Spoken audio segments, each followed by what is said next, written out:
கிறிஸ்துவுக்கு பிரியமானவர்களே, உங்கள் அத்தனை பேருக்கும் என் அன்பின் வாழ்த்துக்கள். இன்றைக்கி பாருங்கள், உலகத்தில் பார்த்தீங்கன்னா எனக்கு இன்றைக்கி கொஞ்சம் கோல்டு.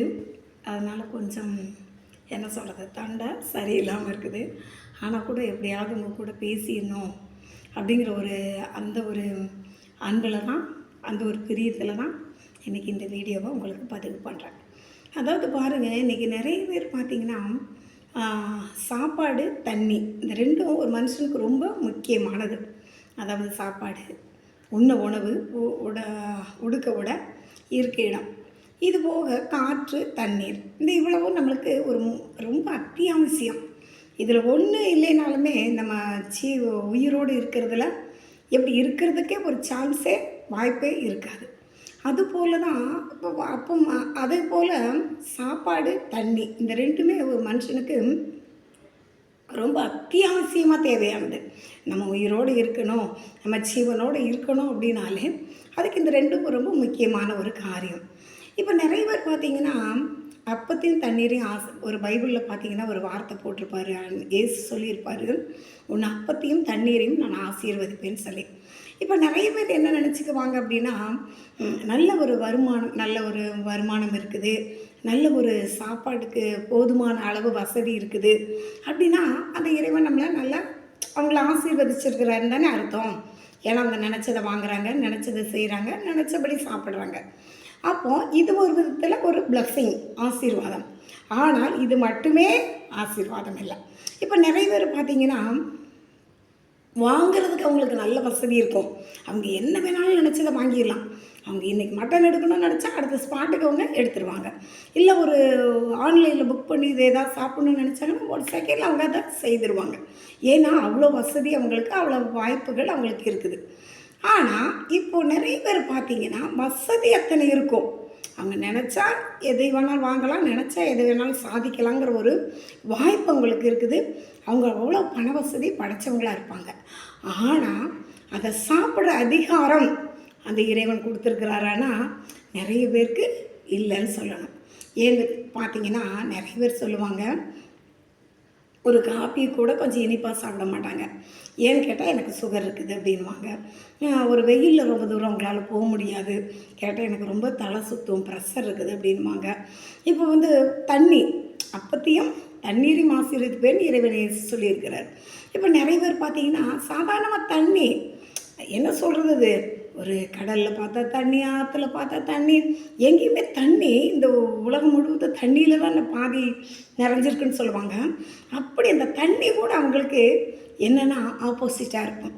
அதாவது இப்போ நிறைய பேர் சொல்லுவாங்க, நல்ல மழை பெஞ்சிட்ருக்கும், ஆனால் அவங்க அதில் நனைகிறதுக்கு அவங்களுக்கு அந்த ஒரு பெரிய பாக்கியம் இருக்காது. அவங்க உடனே சொல்லுவாங்க, ஐயோ எனக்கு லேசாக மழையில் நனைஞ்சாலும் ஜலதோஷம் பிடிச்சிக்கும், எனக்கு சளி பிடிச்சிக்கும், எனக்கு காய்ச்சல் வந்துடும், அப்படி இப்படின்னு சொல்லி எனக்கு அந்த மழை தண்ணி எனக்கு சேராது, மழையில் நனையவே என்னால் முடியாது அப்படின்னு சொல்லி மழை லேசாக தூர்றதுக்குள்ளேயே ஓரமாக ஒதுங்கிறதுக்கு ஒரு இடம் பார்ப்பாங்க. ஓரமாக போய் ஒதுங்கிக்குவாங்க. அந்த மழை நிற்கிற வரைக்கும் அவங்க அங்கேயே நிற்பாங்க. மழை நின்னவுடனே தான் போவாங்க. இன்னும் ஒரு சிலர் சொல்லுவாங்க, ஐயோ எனக்கு இந்த கேன் தண்ணி மட்டும்தான் சேரும், இந்த விலைக்கு வாங்குறாங்க பார்த்திங்களா, இந்த தண்ணி மட்டும்தான் எனக்கு சேரும், இந்த குழாயில் வர தண்ணியெல்லாம் எனக்கு சேராது, அது குடித்தா எனக்கு உடனே சளி பிடிச்சிக்கும், இல்லைன்னு ஏதாவது ஒரு ப்ராப்ளத்தை அது கொண்டு வரும் அப்படின்னு சொல்லுவாங்க. இப்போ அப்பத்தையும் தண்ணீரையும் ஆசீர்வதிப்பேன்னு இறைவன் சொல்லியிருக்கிறாரு.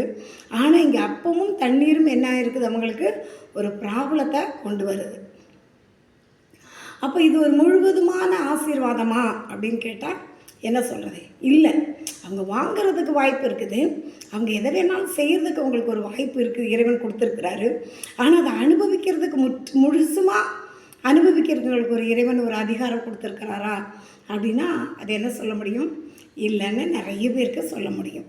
நிறைய பேர் வசதி வாய்ப்புகள் நிறைய, காரில் போவாங்க, நினச்சா ஃப்ளைட்டில் போவாங்க, என்ன வேணாலும் அவங்க சாதிப்பாங்க. ஆனால் அவங்களுக்கு இங்கே ஆதாரம், ஒரு மனுஷன் ஜீவனோடு இருக்கிறதுக்கு, இப்போ நம்ம ஃப்ளைட்டில் போனால் தான் ஜீவனோடு இருப்போங்கிறதுக்கு இல்லை, நடந்து கூட போகலாம். ஆனால் ஆகாரம் இல்லாமல் இருக்க முடியுமா? இருக்கவே முடியாது. ஒரு மனுஷன் தண்ணி இல்லாமல் இருக்க முடியுமா? இருக்கவே முடியாது. அப்போ அந்த அப்பத்தையும் தண்ணீரையும் அந்த இறைவன் ஆசீர்வதிக்கணும். அந்த இறைவன் கரத்திலிருந்து நம்மளுக்கு ஒரு பெரிய இரக்கம் கிடைக்கணும். அது கிடைச்சா மட்டும்தான். ஒருவேளை அது என்ன சொல்கிறது, அவருடைய கண்களில் ஒரு பெரிய இரக்கம் நம்மளுக்கு கிடைக்கணும். கிடைச்சதுன்னு வைங்களேன், அடடா, அதோட ஒரு மகிமையே, அதோட ஒரு சந்தோஷம், அதோட ஒரு ஆனந்தம் எதுவுமே இல்லைன்னு சொல்லலாம்.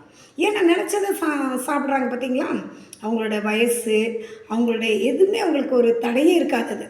அவங்க வயசானவங்களாக கூட இருப்பாங்க, ஆனால் கூட அவங்க எதை வேணாலும் சாப்பிடுவாங்க, என்ன வேணாலும் அவங்க, எந்த தண்ணியை வேணாலும் அவங்க குடிச்சுக்குவாங்க.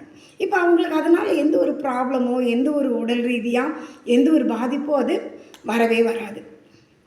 அப்போ வாங்கிறதுக்கு ஒரு பிளஸ்ஸிங் வேணும். முதல்ல அதை ஒரு மட்டன் சாப்பிட்ணுன்னு நம்ம நினச்சோம்னா அது வாங்கிறதுக்கு ஒரு பிளஸ்ஸிங் வேணும். அவ்வளோ அளவுக்கு நம்மளுக்கு வசதி வாய்ப்பு இருக்கணும். அது ஒரு விதத்தில் இறைவன் கரத்தில் இருந்து வர ஒரு பிளஸ்ஸிங். இன்னொன்று, அது மட்டுமே போதுமா அப்படின்னா இல்லை, அதை அனுபவிக்கிறதுக்கு ஒரு அதிகாரம் வேணும். இந்த ரெண்டும் சேர்ந்தால் மட்டும்தான் அந்த என்ன சொல்கிறது, நம்ம ஒரு முழு சந்தோஷத்தையும் பெற முடியும். வாங்கிறது மட்டுமே இருந்தாலும் முழு சந்தோஷத்தையும் பெற முடியாது. இப்போ சாப்பிட்றதுக்கு எல்லா அதிகாரமும் இருக்குது, நம்மளுக்கு எதுவுமே செய்யாது. மழையில் நனைஞ்சா ஒன்றும் பண்ணாது, எந்த தண்ணி குடித்தாலும் நம்மளுக்கு ஒன்றும் உடல் ரீதியாக எந்த ஒரு பாதிப்பும் வராது, என்ன வேணாலும் சாப்பிட்டுக்கலாம், சுகர் கிடையாது, ப்ரெஷர் கிடையாது. அப்படின்னு இருந்தாலும் கூட அதை வாங்கிறதுக்கு வாய்ப்பு இல்லைன்னு வைங்களேன், அதிகாரம் இருந்தும் ஒரு பிரயோஜனம் இல்லை. அதை அனுபவிக்கிறதுக்கு நம்மளுக்கு ஒரு வாய்ப்பு இருந்தாலும், இப்போ நம்ம மட்டன் சாப்பிட்டா ஒன்றும் ஆகாது, அது நம்மளுக்கு பிடிச்ச ஒரு காரியம்னு வச்சுக்கலாமே, அது நம்மளுக்கு எந்த ஒரு உடல் ரீதியாக எந்த ஒரு பாதிப்பும் கொண்டு வராதுன்னா கூட அதை வாங்கிறதுக்கு ஒரு வாய்ப்பு வேணும். பார்த்திங்களா, வாங்குவதற்கு ஒரு சான்ஸு, அந்த ஒரு பண வசதி இருக்கணும். அப்போ இந்த ரெண்டும் சேர்ந்தால் தான் ஒரு மனுஷன் முழு சமாதானத்தோடு இந்த பூமியில் தங்கி இருக்க முடியும். அது இறைவன் கரத்தில் இருந்து தான் நம்மளுக்கு கிடைக்கணும். ஒருவேளை நம்ம வாங்கிறதுக்கு வசதி உழைச்சா ஒரு வேளை வாங்கிடலாமா இருக்கும், ஒரு வேளை கடுமையாக நம்ம போராடி இன்றைக்கி நான் ஒரு ஷிஃப்ட்டுக்கு 2 ஷிஃப்ட்டு செய்கிறேன் அப்படின்னு சொல்லி உழைச்சோம்னா நல்ல காசு வரும். உடனே நம்ம நினச்சது கூட ஒரு சின்ன காரியத்தை கூட என்ன பண்ணிடலாம், செய்திடலாம். ஆனால் அதை அனுபவிக்கிற அதிகாரம் இறைவன் கரத்தில் மட்டும்தான் இருக்குது. அது வேறு யாருனாலையும் கொடுக்க முடியாது. எந்த கோடீஸ்வரனாலையும் அது நம்மளுக்கு அதை நம்மளுக்கு செய்து அவங்க நம்மளை சரிப்படுத்த முடியாது. அது இறைவன் கரத்தில் இருந்து மட்டும்தான் நம்மளுக்கு அந்த தயவு கிடைக்கணும். அதனால தான் ஒவ்வொரு நாளும் எந்திரிக்கும் பொழுது கூட நம்மளுடைய ஜெபத்தில் நம்ம ஒரு சாமிக்கு முன்னாடி நம்ம ஒரு ஆலயத்துக்கு போகிறோம், ஒரு சர்ச்சுக்கு போகிறோம், ஒரு மசூதிக்கு போகிறோம், எங்கேனாலும் போய் இந்த இறைவன்கிட்ட நம்ம கையெடுத்து என்ன செய்கிறோம், ஒரு வேண்டுதல் வைக்கிறோம், ஒரு விண்ணப்பத்தை வைக்கிறோம். அதில் முக்கியமான ஒரு விண்ணப்பம் என்னவா இருக்கணும் அப்படின்னா, எனக்கு என் குடும்பத்துக்கு என்னை சார்ந்து இருக்கிறவங்களுக்கு இந்த தேசத்தில் இருக்கிறவங்களுக்கு ஒவ்வொருவருக்குமே அந்த அப்பத்தையும் தண்ணீரையும் ஆசீர்வதித்து கொடுங்க அப்படின்னு சொல்லி நம்மளுடைய விண்ணப்பம் எது முதல்ல இருக்கணும், ஃபஸ்ட்டாக இருக்கணும் அப்படின்னு சொன்னால் இதுதான். ஏன்னா ஒரு மனுஷன் ஜீவனோடு இருக்கணும், உயிரோடு இந்த பூமியில் நடமாடணும் அப்படின்னா அதுக்கு மூல காரணமே அப்பமும் தண்ணீரும் தான். இந்த ரெண்டும் சரியாக இருந்துச்சுன்னா நம்ம இந்த பூமியில் சமாதானமாக சந்தோஷமாக வாழலாம். அதுக்கு இறைவன்கிட்ட நம்ம வைக்க வேண்டிய கோரிக்கை, விண்ணப்பம் எதுவாக இருக்கணும் அப்படின்னா, ஒருவேளை சொல்லுவாங்க, ஒரு விளையாட்டுக்கு கூட சொல்லுவாங்க, ஒரு என்ன சொல்லுவாங்க, ஒரு சிரிப்பு மாதிரி சொல்லுவாங்க, ஒரு இறைவனுக்கு முன்னாடி நின்று ஒரு பெண்மணி எப்போ பாரு ஒரு விண்ணப்பம் வைக்குமாமா, என்னை மட்டும் காப்பாற்றுன்னு.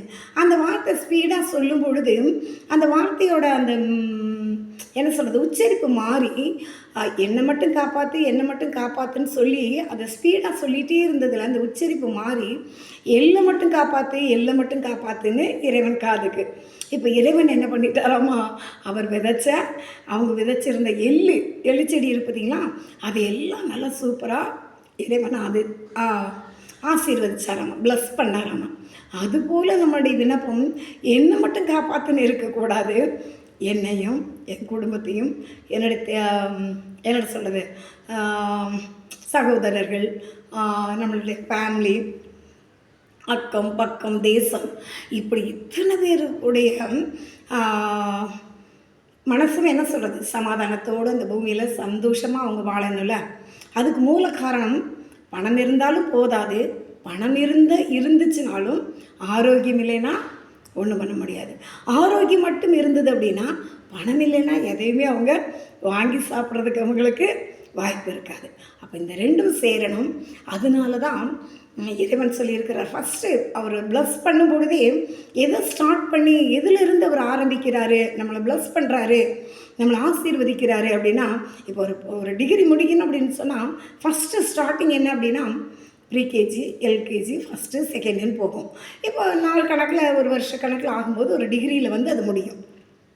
அதை போல தான் இறைவன் நம்மளை ஒரு மனுஷங்களை ஆசீர்வதிக்கணும், ஒரு ப்ளஸ் பண்ண ஆரம்பிக்கணும் அப்படின்னாலே, ப்ளஸ் பண்ண ஆரம்பிக்கிறாரு அப்படின்னாலே அவர் எதில் ஸ்டார்ட் பண்ணுறாரு, எது முதல்ல அவர் கை வைக்கிறாரு அப்படின்னு பார்த்தீங்கன்னா நம்மளுடைய அப்பத்தையும் தண்ணீரையும் தான்.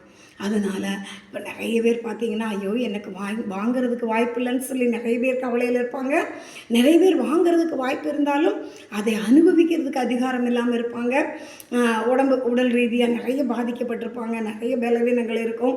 அதனால் இந்த ரெண்டுமே இல்லாமல் வாங்கிறதுக்கும் வாய்ப்பு இருக்கணும், அதை அனுபவிக்கிறதுக்கு நம்மளுக்கு ஒரு பாக்கியம் இந்த பூமியில் இருக்கணும். அதனால் இறைவன்கிட்ட நம்ம வைக்க வேண்டிய, அவர் எப்படி ப்ளஸ் பண்ணுறது முதல் காரியமாக இருக்கிறாரோ அதுபோல் நாம் இறைவன்கிட்ட வைக்கிற ஒரு முதல் கோரிக்கை, எங்களுடைய அப்பத்தையும் தண்ணீரையும் ஆசீர்வதிங்கன்னு சொல்லி. நிச்சயமாக இறைவன் நம்மளுடைய விண்ணப்பத்தை, நம்மளுடைய கோரிக்கையை, நம்ம ப்ரேயரை நிச்சயமாக கேட்பார். எப்படி ஒரு பிள்ளை ஒரு தகப்பன்கிட்ட போய் எதையாவது ஒரு விண்ணப்பம் வச்சதுன்னா, எனக்கு இப்போ இப்படி வேணும், என்னுடைய ஸ்கூலில் இப்படி அட்மிஷன் ஃபீஸ் கட்டணும், இல்லை எனக்கு ஒரு புக்கு வேணும், எதை வேணாலும் அந்த பிள்ளை அந்த தகப்பன்கிட்ட கேட்கும்போது அந்த தகப்பன் அதை வாங்கி கொடுக்குறாரோ அதுபோல தான் இறைவனுக்கும் நமக்கும் ஒரு பாண்டிங் இருக்குது. அதாவது தந்தை மகன் மகள் அப்படின்னு சொல்லி, அதை போல் அந்த ஒரு வித பாண்டிங் தான் நம்மளுக்கும் இறைவனுக்கும் இருக்குது. அதனால் நம்ம இறைவனாகி தகப்பன்ட்ட இதெல்லாம் முதல் கோரிக்கையாக இருக்கணும். அதுக்கப்புறம் தான் எல்லாமே நம்ம அவர் பாதத்தில் அவர்கிட்ட விண்ணப்பமாக கோரிக்கையாக வைக்கலாம். ஃபஸ்ட்டு நம்மளோட கோரிக்கை என்ன அப்படின்னா, எங்களுடைய அப்பத்தையும் தண்ணீரையும் ஆசீர்வதிங்கன்னு சொல்லி. இன்றைக்கி ஒரு வேளை நீங்கள் வாங்கிறதுக்கு வாய்ப்பு இல்லாமல் இருக்கிறீங்களா, இல்லை வாங்க வாய்ப்பு இருந்தும் அதை அனுபவிக்க அதிகாரம் அதை வாய்ப்பு இல்லாமல் இருக்கீங்களா, அப்படி எது இருந்தாலும் கூட இறைவன்கிட்ட முதல் கோரிக்கை வைங்க, எங்கள் அப்பத்தையும் தண்ணீரையும் ஆசீர்வதிங்கன்னு சொல்லி. நிச்சயமாக அவர் அதில் தான் முதல்ல ஆரம்பிக்கிறார் ப்ளஸ் பண்ண. அதனால் உங்கள் கோரிக்கையை, உங்கள் விண்ணப்பத்தை அவர் நிச்சயமாக நிறைவேற்றி தருவார். அப்புறம் இந்த பூமியில் நமக்கு என்ன, சந்தோஷமாக சமாதானமாக வாழலாம். இன்றைக்கி போன வாரம் நான் ஒரு வீடியோ போடலான்னு நினச்சிருந்தேன். அது ஏதோ ஒரு சூழ்நிலையில் மாறிப்போச்சு. இன்றைக்கி இதை போட்டிருக்கிறேன். இதை ஷேர் பண்ணுங்கள், இதை பார்த்துட்டு எனக்கு சப்ஸ்கிரைப் பண்ணுங்கள். என்ன சொல்கிறது, நிறைய பேருக்கு இதை கொண்டு போங்க. உங்களோட ஆதரவு இருந்தால் மட்டும்தான் நான் மீண்டும் உங்கள் கூட பேச முடியும். என்னுடைய உங்கள் கூட நான் என்ன ஒரு காரியத்தையும் ஷேர் பண்ண முடியும். அதனால தான் மீண்டுமாய் கூட நம்ம அடுத்த வீடியோவில் பதிவில் சந்திக்கிறேன். அதுவரை உங்களிடமிருந்து விடை பெறுவது அன்னசெல்வம். பாய்.